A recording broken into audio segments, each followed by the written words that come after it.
नमस्कार दोस्तों, कैसे हो आप सभी। आज हम कक्षा 10 की तीसरी प्रश्नावली का बेसिक पढ़ेंगे कि तीसरी प्रश्नावली में क्या क्या है। इस प्रश्नावली में ए से लगा के जेड तक जो भी है, अगर ये वीडियो देख लिया आपने तो ये मान के चलो कि ये प्रश्नावली आपको 100% समझ में आ जाएगी। आगे जब इसके क्वेश्चन सॉल्व करोगे तब कोई दिक्कत नहीं होगी। इसमें हम जो तीसरी प्रश्नावली है ये है, इसका नाम है दो चरों वाले रैखिक समीकरण। इसमें हमें यह पढ़ना है कि चर क्या होती है, अचर राशि क्या होती है। फिर हम इसमें पढ़ेंगे कि रैखिक समीकरण क्या है। फिर इसके आगे हम पढ़ेंगे कि दो चर वाले रैखिक समीकरण क्या होते हैं। फिर इन रैखिक समीकरणों को हल करने की विधियों के बारे में पढ़ेंगे। तो सबसे पहले आपको बता दूं मैं कि चर राशि क्या होती है। चर राशि जो अंग्रेजी वर्णमाला है उसे हम चर राशि कहते हैं। तो अचर राशि को क्या होती है, तो जो संख्यात्मक मान है उसे हम अचर राशि कहते हैं। अचर राशि का मान हमेशा फिक्स होता है, जबकि चर राशि का मान फिक्स नहीं होता है। जैसे हम XYZ लेते हैं तो ये कौन सी राशि है, चर राशि है, अचर राशि है। तो ये एक चर राशि है। तो दो चर वाले रैखिक समीकरण किसे कहते हैं, दो चर वाले रैखिक समीकरण उसे कहते हैं जिसमें चरों की संख्या दो हो। अब इनको हल करने की विधियां देखेंगे कि दो चर वाले रैखिक समीकरणों को हल किन किन विधियों से कर सकते हैं। तो दो चर वाले रैखिक समीकरणों को हम मुख्यतः दो प्रकार से सरल कर सकते हैं। पहली विधि है जिसका नाम है ग्राफीय विधि। पहली विधि है जिसका नाम है ग्राफीय विधि से सरल कर सकते हैं। दूसरी विधि का नाम है वो बीजगणितीय व्यंजक से, बीजगणितीय विधि से भी हम इसको सॉल्व कर सकते हैं।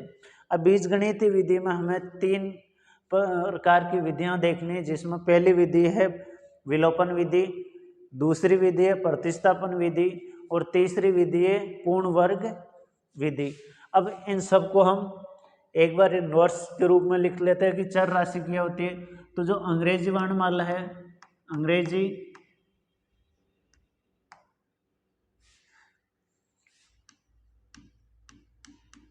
वर्णों को हम क्या कहते हैं, चर कहते हैं, चर राशि कहते हैं। और इनका मान फिक्स नहीं होता है। चर अंग्रेजी वर्णमाला को क्या कहते हैं, चर कहा जाता है, चर राशि कहते हैं।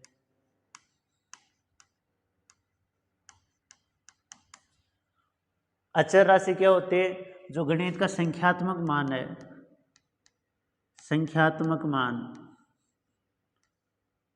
संख्यात्मक मान है उसको हम क्या कहते हैं, अचर राशि। संख्यात्मक मान को अचर राशि कहते हैं।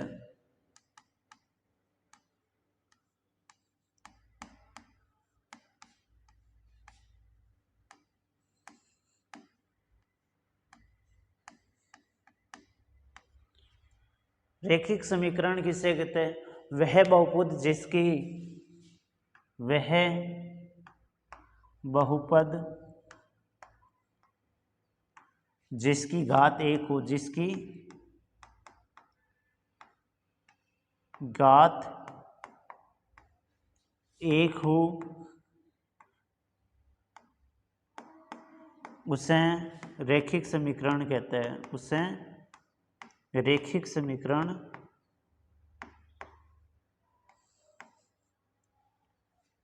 रैखिक समीकरण कहते हैं।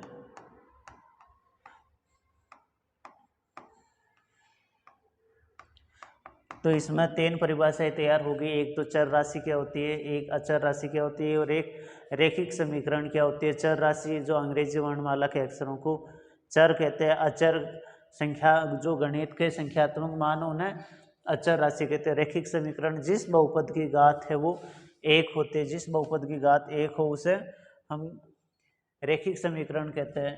अब दो चर वाले रैखिक समीकरण का क्या मतलब है, देखो यहाँ दो का मतलब तो दो और चरों की संख्या ये जिसमें दो ABCD का अक्षर हो या दो अंग्रेजी वर्णमाला का अक्षर हो, और रैखिक समीकरण जिसमें बहुपद की घात एक हो।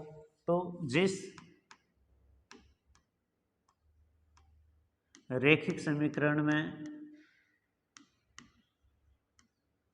जिस रैखिक समीकरण में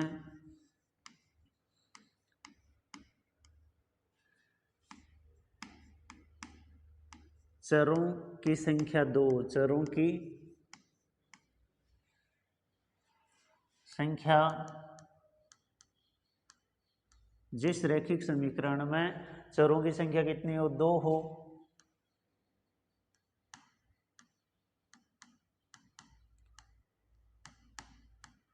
उसे 2 घात वाले रैखिक समीकरण कहते हैं। उसे 2 घात वाले रैखिक समीकरण कहते हैं।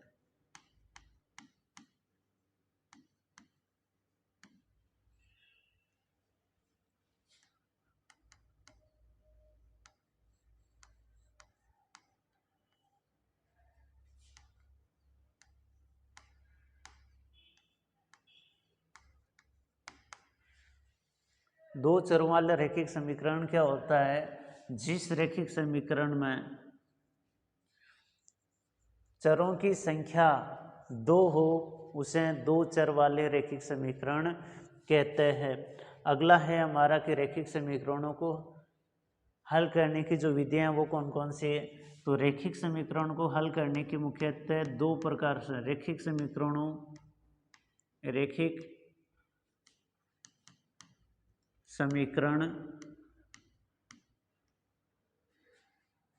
युग्म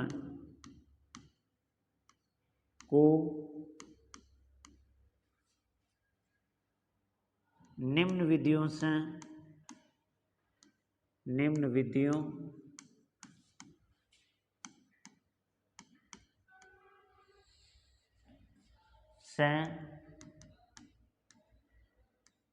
हल कर सकते हैं।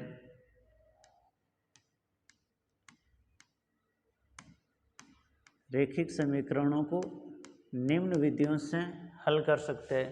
जो हमारी पहली विधि है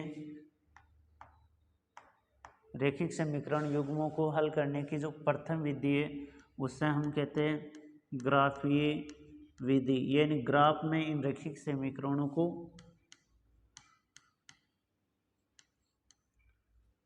व्यक्त करेंगे और इससे हमारा आंसर प्राप्त होगा। दूसरा है बीजगणितीय विधि,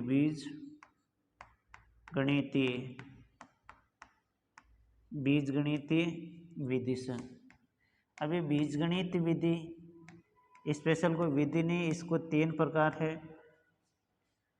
जिसमें से पहली विधि है विलोपन विधि, दूसरे प्रतिस्थापन विधि,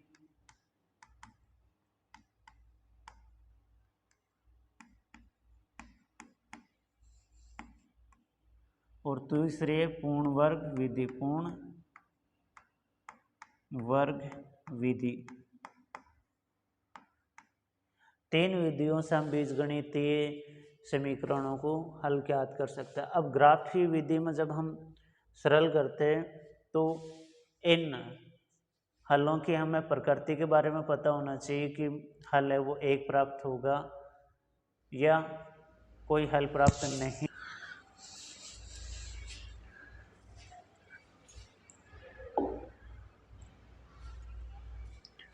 नमस्कार दोस्तों, पिछले वीडियो में हमने पढ़ा था कि रैखिक समीकरण क्या होता है। पिछले वीडियो में हमने रैखिक समीकरण के बारे में पढ़ लिया था, चर राशि के बारे में पढ़ लिया था, चर राशि क्या होती है, अचर राशि क्या होती है। उसके आगे हमने 2 चर वाले रैखिक समीकरण भी पढ़ लिए थे। ये जिस रैखिक समीकरण में चरों की संख्या 2 हो उसे 2 चर वाले रैखिक समीकरण कहते हैं। इसके आगे रैखिक समीकरण हल करने की विधियों के बारे में भी हमने बात की थी कि रैखिक समीकरण युग्मों को हम 2 विधियों से ज्ञात कर सकते हैं, एक तो ग्राफीय विधि और एक बीजगणितीय विधि। बीजगणितीय विधि के 3 प्रकार होते हैं, प्रतिस्थापन विधि, विलोपन विधि और पूर्ण वर्ग विधि। इसके आगे हमने बात की थी कि 2 रैखिक समीकरणों को अगर हम हल कर रहे हैं तो उनकी रेखाओं की प्रकृति कैसी होगी, वो समपाती रेखाएं होगी, समांतर रेखाएं होगी या प्रतिच्छेदी रेखाएं होगी। अब दो रेखिक समीकरण युग्म है, इनको मूल रेखिक समीकरण भी कहा जाता है, इनको मूल रेखिक समीकरण युग्म भी कहा जाता है।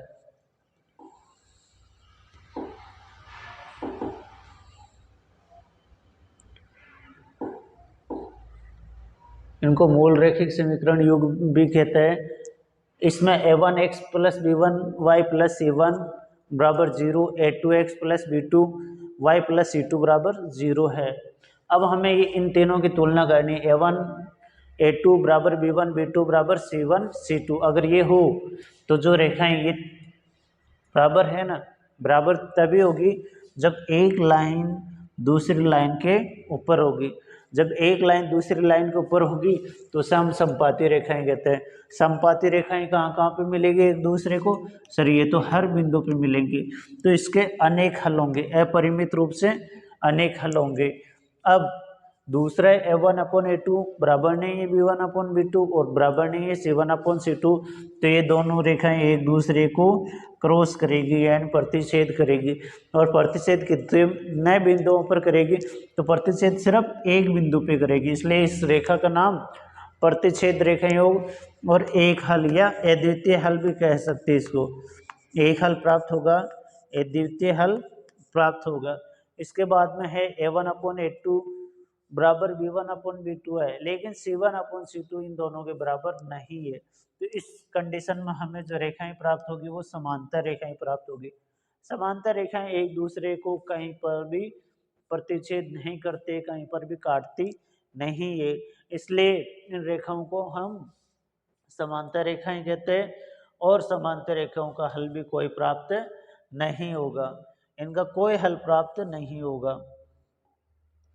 इसके आगे हम ग्राफी विधि दो क्वेश्चन दिए हुए उनमें हलों की प्रकृति के बारे में हम क्या डिसाइड कर सकते हैं। जैसे एक दिया हुआ 2x प्लस 3y प्लस 4 बराबर 0। दूसरा दिया हुआ है हमें समीकरण 3x प्लस 4y प्लस 5 बराबर 0। अब हमें यहाँ रेखिक समीकरण, मूल रेखिक समीकरण हुए, रेखिक समीकरणों के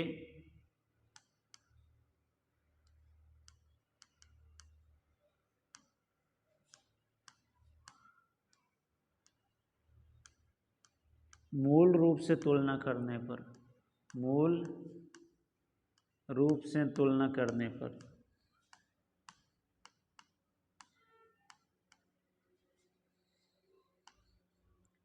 रेखिक समीकरण युग्मों के मूल रूप से तुलना करने पर हमें a1 का मान कितना प्राप्त हो रहा है? a1 बराबर 2 है। b1 कितना है? b1 बराबर 3 है। और c1 कितना है?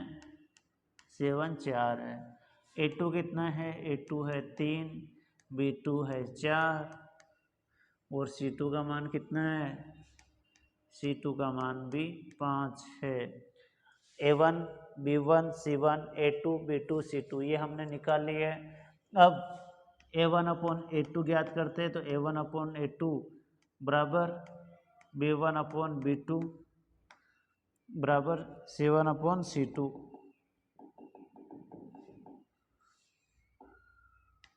a1/a2 बराबर b1/b2 बराबर c1/c2। ये है या नहीं है? इनकी तुलना करने के लिए a1 कितना है? 2 और a2 कितना है? 3। b1 3 4 4 5, क्या ये बराबर है? ये बराबर नहीं है, ये बराबर नहीं है। इसलिए जो हमारा रेखाएं प्राप्त होगी वो कैसी होगी? एक दूसरे को काट रही है तो काटने को कहते हैं रेखाएं प्रतिच्छेदी होगी, रेखाएं प्रतिच्छेदी प्राप्त होगी। और जो हमारा हल है तथा अद्वितीय हल प्राप्त होगा, अद्वितीय हल प्राप्त होगा हमें।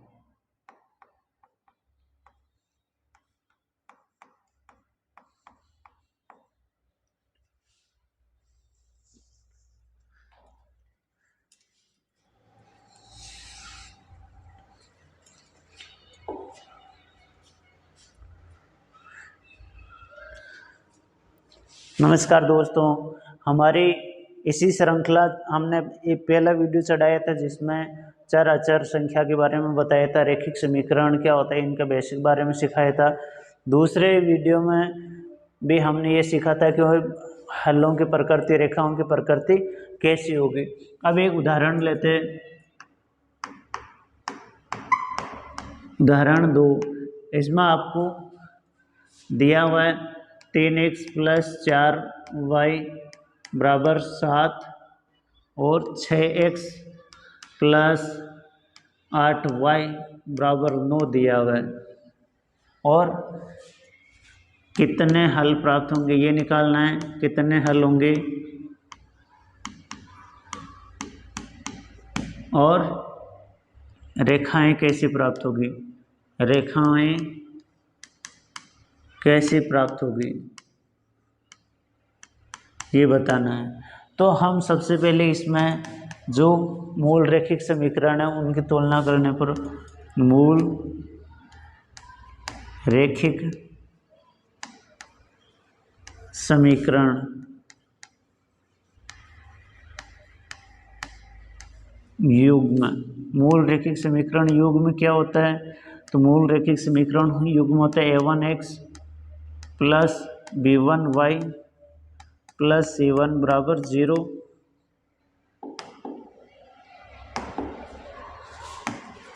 a2x + b2y + c2 बराबर 0।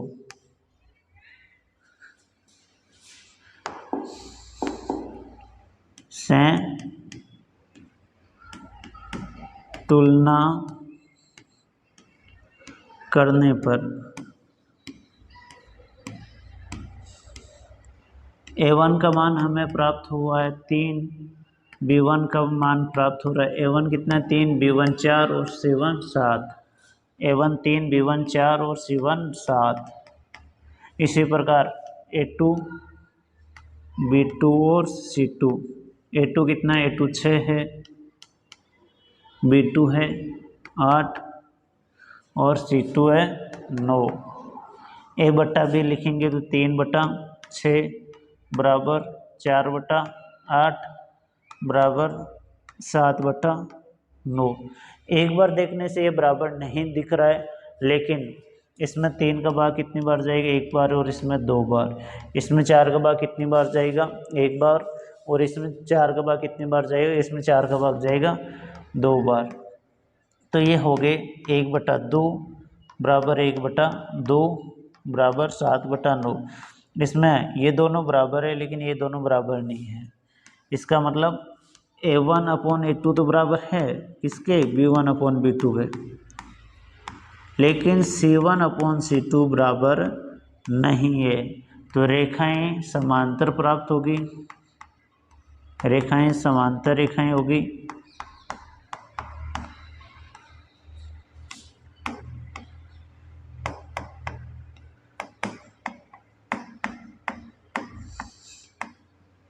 तथा इसका कोई हल प्राप्त नहीं होगा, इसका कोई हल प्राप्त नहीं होगा, कोई हल नहीं होगा।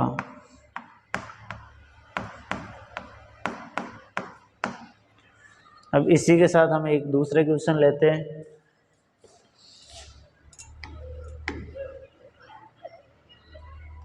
छः x + 7y बराबर 4, 18x + 21y बराबर 12। इसमें हमें हलों रेखाओं की प्रकृति के बारे में बताना है। मूल रैखिक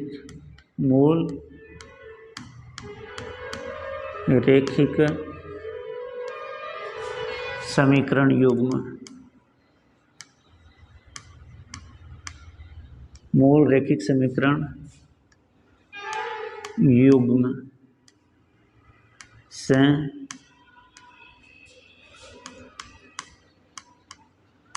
तुलना करने पर A1 का मान है 6, B1 का मान है 7, C1 का मान है 4, A2 का मान है 18, B2 का मान कितना है 21।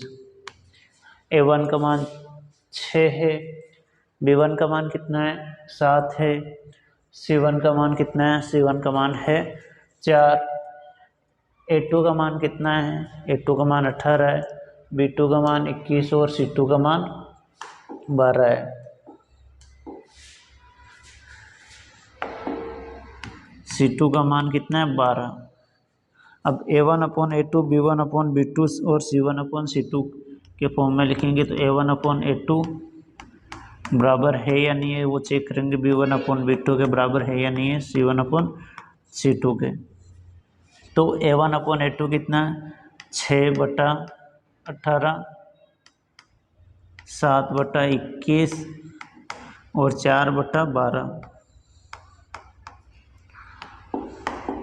4 के टेबल में ये एक बार आता है और ये 3 बार, 7 के टेबल में एक बार और ये 3 बार, 6 के टेबल में ये एक बार और ये 3 बार, यानी 1/3 बराबर 1/3 बराबर 1/3।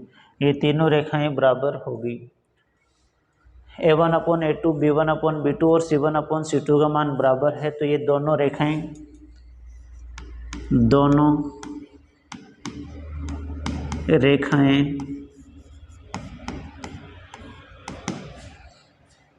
समपाती होगी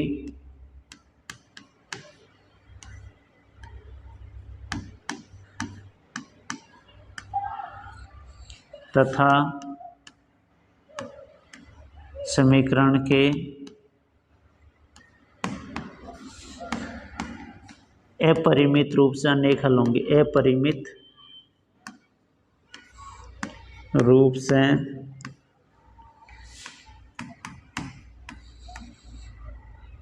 अनेक हल प्राप्त होंगे। थैंक यू दोस्तों। अगर ये वीडियो आपको पसंद आया तो लाइक करें, सब्सक्राइब करें और हमें सपोर्ट करें। Thank you. और अगर कोई भी दिक्कत है तो कमेंट में ज़रूर लिखें, जो भी आपको प्रॉब्लम है उसका सॉल्यूशन ज़रूर किया जाएगा।